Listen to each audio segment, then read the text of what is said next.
యాదగిరిదాస్ సంఘం కావచ్చు, కృష్ణారెడ్డి సంఘం కావచ్చు, లేకపోతే సంతోష వర్గం కావచ్చు. ఈ 3 సంఘాల్లో కూడా నేను పనిచేశాను. విసిగి వ్యవసాయపోయాను, కడుపు కాలేదు. 13 సంవత్సరాల సమయం వృధా అయిపోయింది. ఒక యాజే ఒక సిఆర్పిగా ఒకే ఒక లక్ష్యాన్ని ఆలోచించడం జరిగింది. మన తోటి మిత్రులందరినీ కూడా ఫోన్ చేసి మాట్లాడడం జరిగింది. ఇక మనం కళ్ళు తెరవకపోతే ఇంకా 10 సంవత్సరాలు ఇలాగే ఉండిపోతాం. కాబట్టి మనకు అజెండా ఉంది, దానికి బలమైన జెండా లేదు. మన వెనకమాల వెన్నుదన్నుగా ఉండే రాజకీయ నాయకులు కానీ లేకపోతే ఒక సంఘం కానీ మన లేరు. మనం ఏదైనా లక్ష్యాన్ని సాధించుకోవాలంటే ఖచ్చితంగా మన వెనకమాల అజెండాతో పాటు జెండా కూడా ఉండాల్సింది. ఉదాహరణకు మన దగ్గర పనిచేస్తున్న మనం మండల కార్యాలయంలో చూస్తున్నాం. ఆశా వర్కర్ దగ్గర నుంచి ఎంఆర్ఓ ఆఫీస్లో పనిచేసే సూపర్ కాంట్రాక్ట్ బేసిక్ ఉద్యోగస్తులు, తర్వాత హెల్త్ డిపార్ట్మెంట్లో పనిచేసే వాళ్ళని కూడా మనం చూస్తున్నాము. 400 రూపాయలు పనిచేసే ఆశా వర్కర్ ఇవాళ 10,500 రూపాయలు తీసుకుంటుంది. ఎందుకు తీసుకుంటుంది అంటే ఆమె వెనుక వాళ్ళ ఒక బలమైన సంఘం ఉంది. అది ఒక జెండా పట్టుకున్నారు, వాళ్ళ లక్ష్యాన్ని నెరవేరారు. సెకండ్ అయినప్పుడు 10,000 రూపాయల జీతంతో ఉండే ఆమె ఇవాళ 32,000 రూపాయలు తీసుకుంటుంది. ఎలా? ఇవన్నీ మనం ఆలోచించినాం. కాబట్టి మనకి అజెండా ఉంది, జెండా లేదు. కాబట్టి మన లక్ష్యాన్ని సాధించాలంటే ఖచ్చితంగా ఒక జెండా ఉండాలి, ఒక బలమైన సంఘం ఉండాలి అనే ఏకైక లక్ష్యంతో గత నెలలో ఒక సమావేశం ఏర్పాటు చేసుకోవడం జరిగింది. సమావేశం ఏర్పాటు చేసుకుని ఒక భిన్నంగా ఆలోచించాం. ఇవాళ తెలంగాణ రాష్ట్రంలో శాసన మండలిలో సభ్యులు ఉన్నారు, శాసనసభలో సభ్యులు ఉన్నారు. ఏఐటిసి అనుబంధంగా సిపిఐ అనుబంధంగా ఉన్న పార్టీ ఏఐటిసి అనుబంధం సంఘంగా ముందుకెళ్తే మన సమస్యలను అసెంబ్లీలో ప్రస్తావించడానికి అవకాశం ఉంటుంది, శాసన మండలిలో ప్రస్తావించడానికి అవకాశం ఉంటుంది. కాబట్టి మనం ఏఐటిసితో ముందుకెళ్తేనే మన సమస్యలు కొన్నైనా పరిష్కారం అవుతాయి. 2028 వరకు ఒక టార్గెట్ పెట్టుకుందాం. ఒక స్కూల్ అసిస్టెంట్ క్యాడర్ కలిగిన ఇవాళ మనం ఏం పని చేస్తున్నామో మనందరికీ తెలుసు. కనీస వేతనాలు కూడా నోచుకోలేని పరిస్థితిలో ఉన్నాం. గట్టిగా అడిగితే అధికారులు బెదిరింపు ధోరణి ఉంది. అదే ఒక బలమైన సంఘం నాయకుడిని ముందుండి మనం వాళ్ళ వెనకుండి మనం ముందుకు తీసుకెళ్తే ఆ సంఘం ద్వారా ఖచ్చితంగా మన సమస్యని అధికారులు ఆలోచిస్తారు అనే గట్టి నమ్మకం కలిగింది. అందుకని ఒక ఏఐటి సంఘాన్ని మనం నమ్ముకొని ముందుకెళ్లాల్సిన ఆవశ్యకత ఎంతైనా ఉంది. ఇక అధ్యక్షుడు అంటారా, అది ఆ అధ్యక్ష పదవి అనేది నాకు చిన్న పదవి లాంటిది. ఎందుకంటే మనం ఏఐటిసి అనే సంఘంలో ఒక మెంబర్ అంటే ఒక అనుబంధంగా ఉన్నాం. మనకంటే పెద్దవాళ్ళు ఏఐటిసిలో మన అధ్యక్షుడే వాళ్ళు. ఇప్పుడు మన సంఘానికి గౌరవ అధ్యక్షుడిగా, గౌరవ సలహాదారులుగా ఏఐటి సంఘం వారినే తీసుకుంటున్నాం. వాళ్ళే మన ముందుండే నడుపుతారు, వారి ద్వారానే మన సమస్యల పరిష్కారం అవుతాయి. కాబట్టి ఇక్కడ అధ్యక్షులు, ప్రధాన కార్యదర్శులు పదవులు అనే వ్యామోహం ఇక్కడ పనిచేసే వాళ్ళకి ఏ ఒక్కరికి లేవు. రాజకీయం ఎదగాల్సిన అవసరం మాకు అంతకన్నా లేదు. కేవలం నేను చదువుకున్న దానికి, నేను చేసే పనికి న్యాయమైన డిమాండ్లు సాధించాలని ఒక లక్ష్యంతో మాత్రమే వచ్చాము. కడుపు కాలిన ప్రతి ఒక్కరు ఇదే ఆలోచించాలి. మన దగ్గర ఉన్న ప్రతి సిఆర్పికి మనం అదే చెప్పాలి. మన కళ్ళ ముందే మన ఇంటి పక్కన మన ఇంటి నుంచి రోజు తిరిగి ఆశా వర్కర్ను చూపుతాము, సెకండ్ ఏజెంట్ చూపుతాము. ఖచ్చితంగా మనం ఎందుకు విజయం సాధించలేము. ఇప్పుడు పార్లమెంట్ జరుగుతున్న సమావేశాల్లో కూడా రాతపూర్వకంగా కేంద్ర ప్రభుత్వం ఒకటే ప్రకటించింది. రాష్ట్ర ప్రభుత్వాలు సమగ్ర శిక్ష పరిధిలో పనిచేసే ఉద్యోగస్తులకి పూర్తి బాధ్యత వాళ్ళదే. రెగ్యులైజేషన్ చేయాలన్నా, వాళ్ళ శాలరీ పెంపుదల చేయాలన్నా, ఏం చేయాలన్నా మాకు సంబంధం లేదు. రాష్ట్ర ప్రభుత్వమే పూర్తి స్వేచ్ఛ అధికారులు వాళ్ళకే ఉన్నాయి కాబట్టి వాళ్ళే చేసుకోవాలని క్లియర్ గా ఒక ప్రశ్నకి వాళ్ళ సమాధానం ఇవ్వడం జరిగింది. అందుకని ఇప్పుడు రాష్ట్ర ప్రభుత్వంపై పూర్తిగా మనకి న్యాయం చేయాల్సిన బాధ్యత ఈ యొక్క రాష్ట్ర ప్రభుత్వంపై ఉంది. దాన్ని మనం ఒత్తిడి తీసుకురావాలంటే ఒక బలమైన సంఘం ఖచ్చితంగా కావాలి, అదే ఏఐటిసి. ఎందుకని పదే చెప్తున్నానంటే ఇక్కడ శాసనసభలో సభ్యులు ఉన్నారు, శాసన మండలిలో ఉన్నారు. ఎప్పుడు సమావేశం జరిగినా మన గురించి ప్రస్తావించడానికి మనకు ఒక బలమైన సంఘం ఉన్నారు. ఖచ్చితంగా మన సమస్యలు అనేవి నెరవేరుతాయని దృఢ సంకల్పంతోనే ఈ యొక్క సంఘాన్ని మనం వెన్నుదన్నుగా ఉండాలని వారిని కోరడం జరిగింది. మన యొక్క మన యొక్క ఆలోచనలు కూడా వారు మన్నించి మనకు తోడ్పాటు అందించడానికి వారు ముందుకు రావడం అనేది ఒక శుభసూచకం. వారికి ప్రత్యేకమైన ధన్యవాదాలు తెలియజేస్తున్నాను. ఇప్పుడు మనకి చాలా వెంకటరెడ్డి గారు కూడా చెప్పారు, ఇందాక మన మిత్రులు బాలరాజన్న కూడా చెప్పారు, కూనంనేని సాంబశివరావు గారికి సమయాభావం వల్ల మన సమావేశానికి రాలేకపోయారు. చరవాణి ద్వారా కూడా సందేశాలు ఇవ్వడం జరిగింది. ఈ యొక్క శాసనసభ సమావేశాల్లో మన రాష్ట్ర కమిటీ సభ్యులను తీసుకొని ముఖ్యమంత్రి గారి వద్దకు మన సమస్యలను వివరించడానికి ముందుకు రావడం అనేది ఒక శుభ సూచన.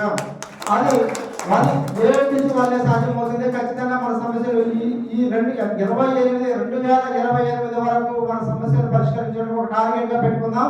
మన మిత్రులందరినీ కూడా మనం తీసుకురావాల్సిన బాధ్యత మనపైన ఉంది. సంఘాలు ఎన్నున్నా కానీ సంఘటితంగా పోరాడదాం. నిన్నటి వరకు జరిగింది ఒక లెక్క, ఇక నుంచి జరిగేది ఒక లెక్క. మనం గతంలో సంవత్సరం ధర్నా చేశాం, సంవత్సరం క్రితం ధర్నా చేశాం, నెల రోజులు కూర్చున్నాం. మనం ఆహ్వానిస్తే వచ్చారు, మనతో 10 నిమిషాలు మాట్లాడారు, వెళ్ళిపోయారు. తర్వాత మన సమస్యని అధికారుల దృష్టికి తీసుకెళ్లే నాయకులు ఎవరూ రాలేదు. మీరు గమనించే ఉంటారు. అదే ఒక బలమైన సంఘం మన వెనక నుండి అదే సమస్యల మీద ఒక నెల రోజులు పోరాటం చేస్తున్నట్లయితే ఇవాళ ఖచ్చితంగా ఏదో ఒక విజయం సాధించే వాళ్ళమే. ఎందుకు చెప్తున్నానంటే, మనం ఏకఛత్రాధిపతిగా ఒకడే తీసుకున్న నిర్ణయాన్ని 2000 మంది మీద రుద్దడం అనేది కరెక్ట్ కాదు. పదే చెప్తున్నాము, అందరినీ కూర్చోబెట్టాలి, మాట్లాడాలి.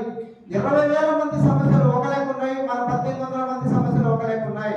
మనం బీఈడీ పూర్తి చేశాము, ఒక టీచర్ గా గుర్తింపు లేదు. అదే కేజీబీలో టీచింగ్ నాన్ టీచింగ్ స్టాఫ్ విడివిడిగా ఉన్నారు వాళ్ళు. కానీ మనలో టీచింగ్ స్టాఫ్ ఉన్నామా, మనం నాన్ టీచింగ్ లో ఉన్నామా, ఎక్కడున్నాం మనం? కానీ ఎవరో తీసుకురాలేకపోతున్నారు. కానీ మళ్ళీ జేఏసీ ఉండాలి, జేఏసీ కూడా మనం పోవాలి. ఇది ఎక్కడ న్యాయం? నాకు అర్థం కాదు. మెసెంజర్ ఒక జాబ్ ఉంది, ఎంఐసీ కూడా కంప్యూటర్ వర్క్ చేస్తాడు, కేజీబీ టీచర్ ఏమో టీచింగ్ క్లాస్ చెప్తుంది, బస్సు ఏం చేస్తాడు? రోజు మళ్ళీ చెప్తాడు, కానీ టీచర్ అంటున్నాడు అనట్లేదు. మరి ఇది ఎక్కడ న్యాయం? మనది జేఏసీగా ఎందుకు వెళ్ళాలి మనం? అంటే మన సమస్యలు మనం చెప్పుకోలేమా, మనం మాట్లాడలేమా? అందుకని ఇవన్నీ కూడా మన సిఆర్పీ మిత్రులకు తెలియజేసి, ఇది అధికారమో లేక పదవీ వ్యామోహం కాదురా బాబు, మా కడుపు కాలింది, మీరు కూడా మారండి. మారకపోతే మనం ఆగమైపోతాం. ఒకడు మనకి బురద అంటించుండు, ఆ బురదను ఇప్పుడు కడుక్కుందాం. అదే బురద ఇంకా పూసుకుంటే, మనం ముక్కు పూసుకుంటే మన ప్రాణాలకు పోవాల్సి వస్తుంది. ఇది 100% చెప్తున్నా. ఆ బురదనే రాసిన మిత్రులనే తెలియజేస్తున్నాను. ఆ బురద మనం అంటించుకున్నాం. ఇక్కడ ఈ వేదిక మీద శుభ్రంగా కడుక్కోవడానికి ఇంతమంది వచ్చినది మీ అందరికీ ధన్యవాదాలు తెలియజేస్తున్నాం. కాబట్టి ఇక్కడి నుంచి మనం ఖచ్చితంగా ఒక సంఘటితంగా 2028 ఒక టార్గెట్ పెట్టుకుందాం. మన సమస్య స్కూల్ అసిస్టెంట్ కేటగిరీ ఏదైతే బేసిక్ స్కేల్ ఉంటే దాన్ని మనం సాధిస్తాం. ఒకళ్ళకి 10 మందిని మనం తీసుకొచ్చుకుందాం. ఇది నా సమస్య అనుకుందాం.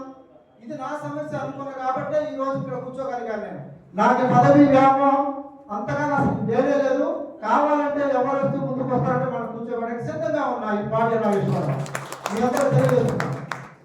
ఇది ఎందుకంటే నేను కష్టపడి చదువుకు న్యాయం చేయలేకపోయా. ఇంకా సమయం కూడా లేదు. ఒక 10 సంవత్సరాలు అయితే మనం ఎవరు పట్టించుకోడు. ఇంకా ఇప్పుడు రేపు రిటైర్మెంట్ 2 సంవత్సరాల రిటైర్మెంట్ అయిపోయాడు ఉన్నాడు. వాడు ఇంకా భయపడట్లేదు. రిటైర్మెంట్ అయిపోయిన తర్వాత ఉంటే కాళ్ళు చెందు తింటాడు. ఒక ఆశా వర్కర్, అదే ఈ అంగన్వాడీ టీచర్ కానీ అంగన్వాడీ వర్కర్, ఈ కుక్కు ఉన్నారు కదా, వాడు రిటైర్మెంట్ 1 లక్ష రూపాయలు ఇస్తాడు. ఆయమ్మ మరి వాడికి 1 లక్ష రూపాయలు ఇస్తాడు. మనం విడిగా ఇస్తాడు. భయ నేను ఒక మన మిత్రుడు నాకు ఫోన్ చేసి ఇలా కామెంట్ పెడుతుంటా, మెసేజ్ నేను అంటే అతను ఫోన్ చేసి అడుగుతుంటా, అన్న నేను 2 ఏళ్లలో రిటైర్మెంట్ అవుతున్నా అన్న, నేను పోతే పోయా అప్పుడు 2 ఏళ్లలో రిటైర్మెంట్ అవుతున్నావు, నువ్వు ముందుండాలి మమ్మల్ని అనుకుంటే నువ్వు నడపాల్సింది పోయి రిటైర్మెంట్ అయిపోయిన తర్వాత ఖాళీ చేస్తే నీ కనీసం చాలా కప్పే స్థితి లేదు. ఈ రోజు ఉందా?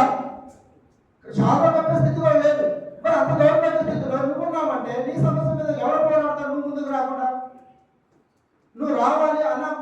మా ఎనకాల పెద్ద అండగా మీరు ఉన్నారు, మీరు రండి అన్న, మేము తీసుకొని మా అధికారి దగ్గర మాట్లాడదామని ఏదైనా ఒక బలమైన సంఘమో ఒక బలమైన నాయకుడు తీసుకొని పోవాలి. ఎందుకంటే ఇక్కడ రాజకీయ పార్టీలు కాంగ్రెస్, టీఆర్ఎస్, తెలుగుదేశం, బీజేపీ రకరకాల పార్టీలు ఉన్నాయి. మన పార్టీ దగ్గరికి వెళ్ళట్లేదు. ఇక్కడ బీజేపీ లేకపోతే కాంగ్రెస్ అధికారంలో పార్టీ బీజేపీకి అనుకూలంగా ఉన్నారని జాబ్ తీసే అంటాడు. ఖచ్చితంగా ఇప్పుడు ఎలక్షన్ ఎవరైనా సపోర్ట్ చేస్తే వాడు డెలివేట్ చేయమని ఆడుకుంటే కదా. మరి రాజకీయ పార్టీతో మనకు సంబంధం ఏముంది?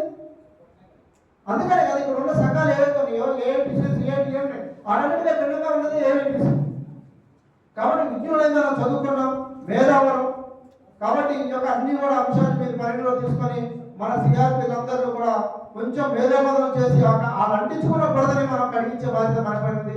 అంతేకాదు సబ్బులు ఇద్దాం, సరుకులు ఇద్దాం, రెండు సోపులు ఇద్దాం, ఎక్సెల్ సోపులు ఇద్దాం, ఇచ్చేసి వాళ్ళ మైండ్ని మనం క్లియర్ చేసేసి మన యొక్క సమస్యలన్నీ కూడా పరిష్కరించుకోవడానికి మంచి వేదిక దొరికింది. ఏఐటి సంబంధంగా ముందుకెళ్దాం. 2028 ఒక టార్గెట్ పెట్టుకుందాం.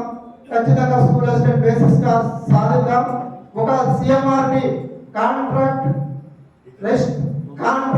Resource teacher, contract resource teacher గా మనం గుర్తింపు పొంది ఉపాధ్యాయులకు మనకు శిక్షణ ఇచ్చే అర్హత మనకు లేదా? బీఈడీ క్వాలిఫై అయినాం. 13 సంవత్సరాల ఎక్స్పీరియన్స్ మనకు ఉంది. 2018, 2024లో రిక్రూట్మెంట్ టీచర్లు ట్రైనింగ్ ఇవ్వడానికి వస్తున్నారు. మనం వాళ్ళ ముందు చేతులు కట్టుకొని ఆ మెటీరియల్ ఈ మెటీరియల్ అంటే మనకి అంత సిద్ధి చేయడం అది ఎందుకు అడగకపోతున్నారు ఈ నాయకుల్లో? నేను అడుగుతున్నా ఈరోజు. ఎంతవరకు ఎవరన్నా మాట్లాడితే వాడికి పదవి వ్యామోహం ఉంది, పదవి కావాలి కాబట్టి యూనియన్ పెట్టిండు. యూనియన్ ఎందుకు పెట్టిండు అనేది అది కాదు ముఖ్యం. నా సమస్య మరి 2013 నుంచి 20 వరకు ఎందుకు ఒక్క సమస్య కూడా పరిష్కారం కాలేదు అంటే వాడు ఎవడో లేడు కాబట్టి పరిష్కారం కాలేదు. ఈ రోజు నుంచి మరి చూసి ఉంది ఎందుకు పరిష్కారం చూద్దాం. అది ఓకే. థ్యాంక్ యూ, ధన్యవాదాలు. ఈ యొక్క అవకాశం ఇచ్చిన మిత్రులందరికీ నమస్కారం తెలియజేస్తున్నాను. చిన్న అనౌన్స్మెంట్. ఇప్పుడు రాష్ట్ర కమిటీ ఒకటి మనం ప్రకటించుకుందాం ఈరోజు.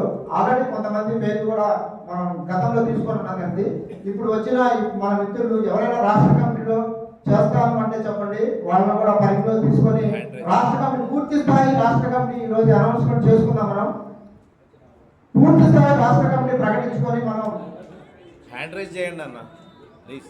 పూర్తి స్థాయి రాష్ట్ర కమిటీ ప్రకటించుకొని నెక్స్ట్ కార్యాచరణ. ఎందుకంటే 2 రోజుల్లోనే శాసనసభ సమావేశాలు జరుగుతున్నాయి కదా. ఒక లెటర్ ప్యాడ్ తయారు చేసుకోవాలి. దాంట్లో ఉన్న సమస్యల్ని కూడా లెటర్ ప్యాడ్ క్రోడీకరించుకోవాలి.